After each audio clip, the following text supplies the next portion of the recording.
Assalamu alaikum wa rahmatullah. Welcome here at Crypto Hash Review, where we educate and disseminate information about Bitcoin, cryptocurrencies from a Muslim perspective. And today's today's lecture is about scarcity. The scarcity of a item as a means to measure its value. And this is talking about money. And this is a very important feature as it relates to understanding money and evaluating its worth.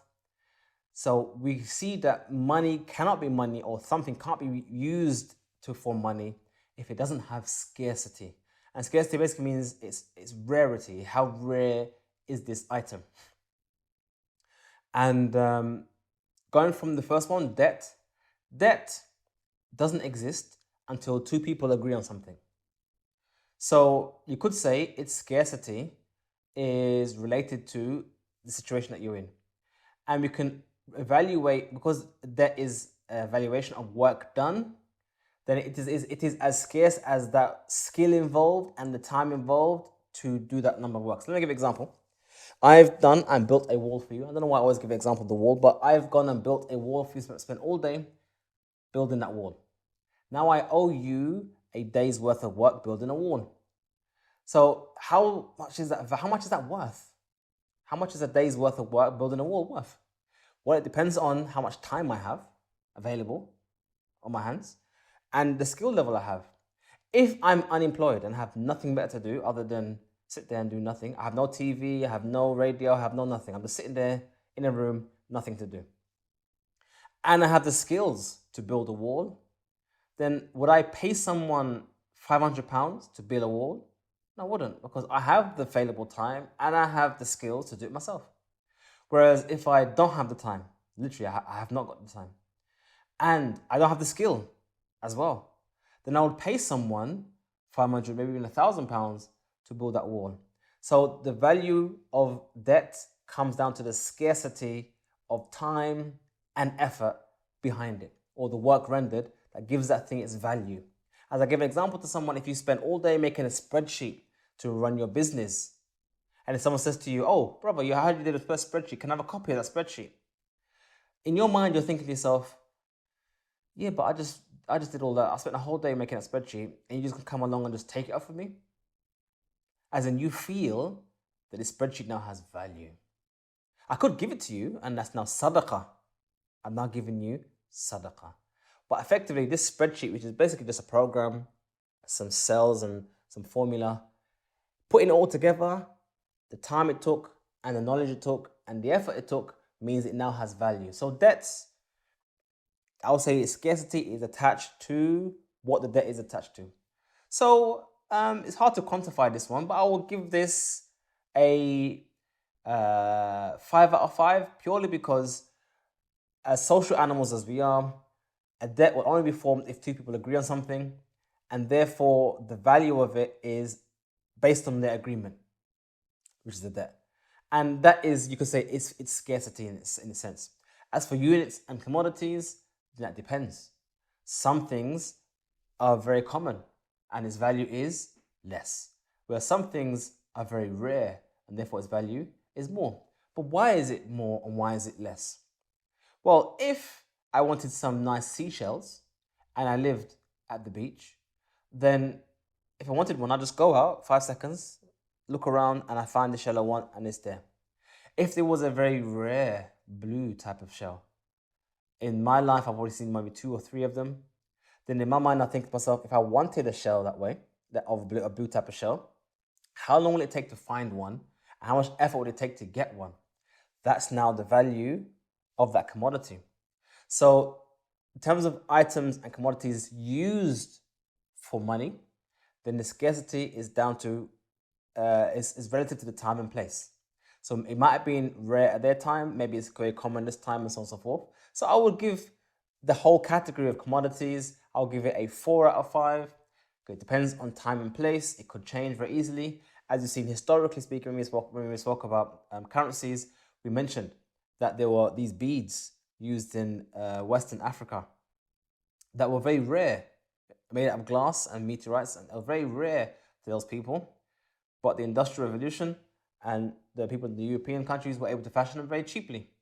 So that influx of cheaply made beads effectively ruined their economy. So it was rare relative to them, but it wasn't rare absolutely, subjectively relative. And likewise, even to the case with gold, which is our next one. Gold is rare.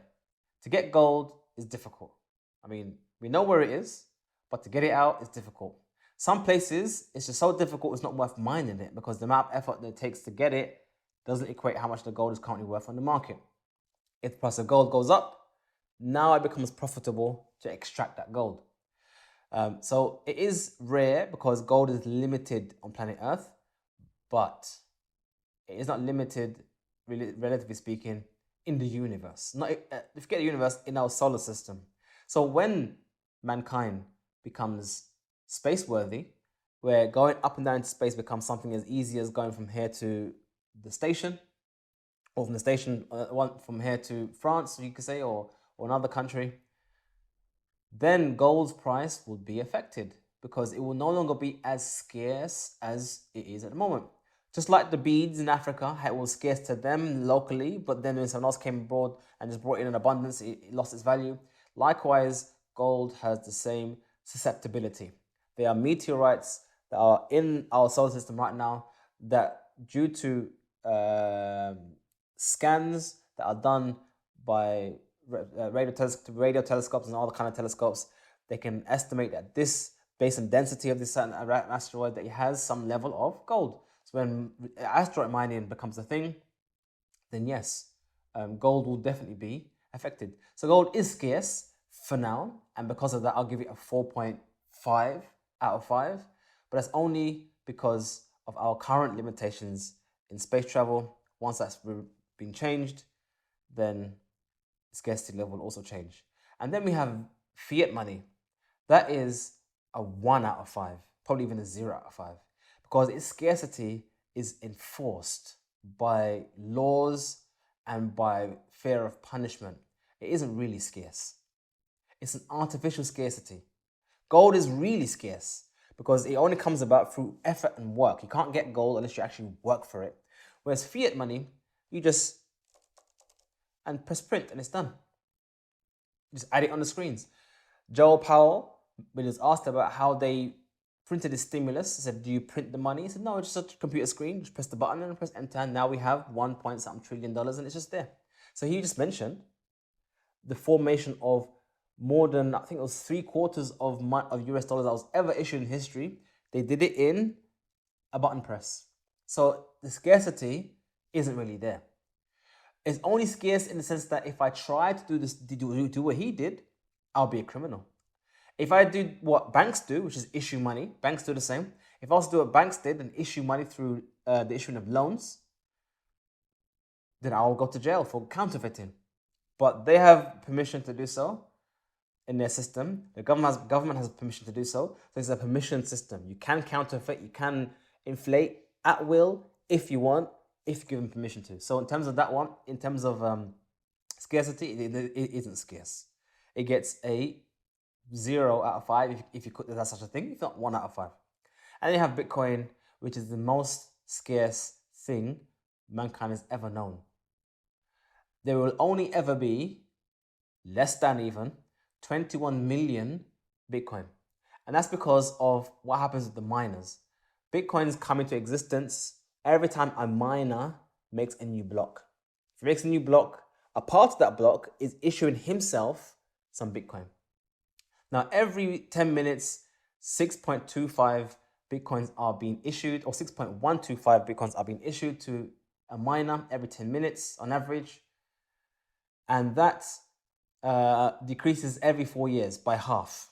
So last year it was 12, the 4 years before that it was 25, and 4 years before that it was 50. So it always keeps on decreasing mathematically by the program, by the consensus.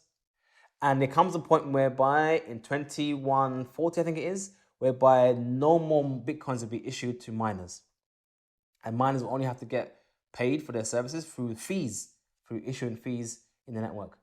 So this is the most scarce thing we will ever have. We have ever had, and that's probably why many companies, corporations are moving their capital, their dollars, from dollars into Bitcoin because they're worried about this melting iceberg they have called dollars, whereby the government's printing into oblivion, and their money is being slowly eroded away like an ice cap in the sea during the summertime, slowly melting away, melting away, melting away. Whereas Bitcoin, if you put your money in Bitcoin, it will stay a proportion to the total amount and will never ever change. So in terms of scarcity, Bitcoin gets a nice 5 out of 5 for absolute scarcity. Now, this isn't the same for all cryptocurrencies, but we're not talking about all cryptocurrencies. We're talking specifically about Bitcoin in this series. So we hope you found this video beneficial and useful, and we hope that you can refer others, share these videos to your other friends and family, like this video, subscribe. If you want to give us a shout, you can find our details on our website. Assalamu alaikum wa rahmatullahi wa barakatuh.